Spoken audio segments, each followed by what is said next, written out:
Hey, what's up guys, I'm Shekhar Singh and here in my hand is the new Moto G.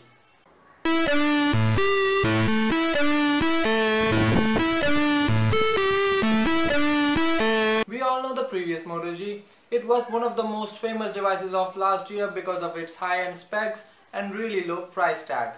And this new Moto G follows the same trend. It is cheaper than the last one with a bit of spec bump. Both the devices are pretty similar, they have almost same internals and look almost the same, but they do have a little differences. And in this video I'm going to talk about only those differences.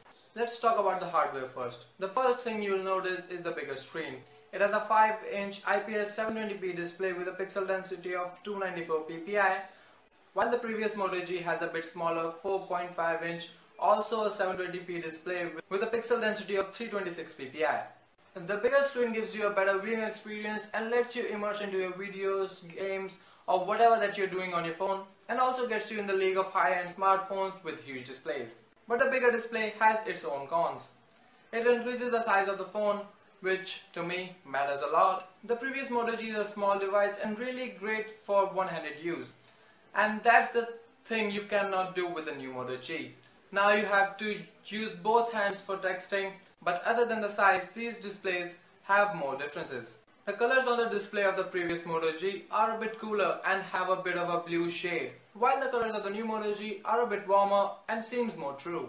On the top and the bottom of the phone you'll see two front-facing speakers, and I have mixed feelings about them. I love the part that the speakers are on the front and there are two of them, like the HTC One M8, but also unlike the HTC One M8, the speakers are not stereo speakers. They don't give you the effects of a moving car or when the car passes by. They are just simple front-facing speakers. But they are still louder than the Moto G, which according to me is a plus point. On the right of the top speaker there is a front-facing 2 megapixel camera, while the previous Moto G had a 1.3 megapixel camera, and the camera on the back is also upgraded from 5 megapixel in the Moto G to 8 megapixel in the second gen.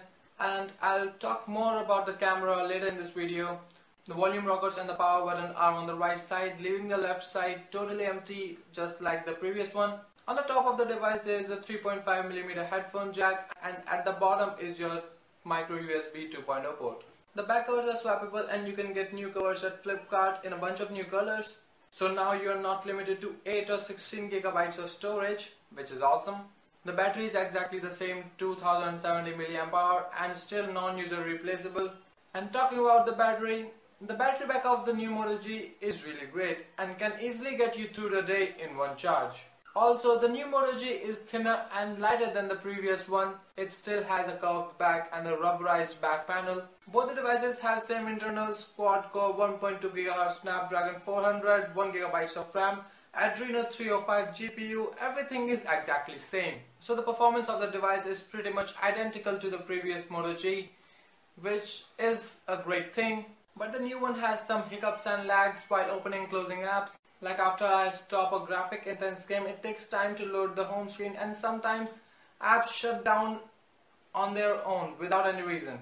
But once the app or game is loaded, the performance is buttery. The performance of the device is great and everything is smooth, from opening and closing apps to browsing the web, watching videos. Everything is great.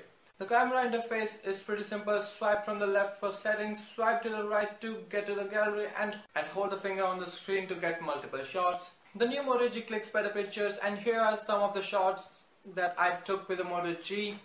And judging from these pictures, Moto G has one of the best cameras under this price tag. Both the devices shoot 720p videos, but here also the new Moto G has a bit of an upper hand. Overall, the device is awesome, and when you consider the price, it makes it even more awesome. If you want to buy this device, you have my full support, but if you are already an owner of the previous Moto G, my advice is don't. Don't buy this phone because there is not much of a difference between both the devices. But if you have to get a bigger screen and a better camera, go ahead, buy it. And this is it, end of the video. If you like what you saw, be sure to give it a thumbs up, and if you want to see more videos like this, be sure to hit that subscribe button. And if you have any questions, leave them in the comment section down below. I'll be happy to answer them, and I will see you in the next video.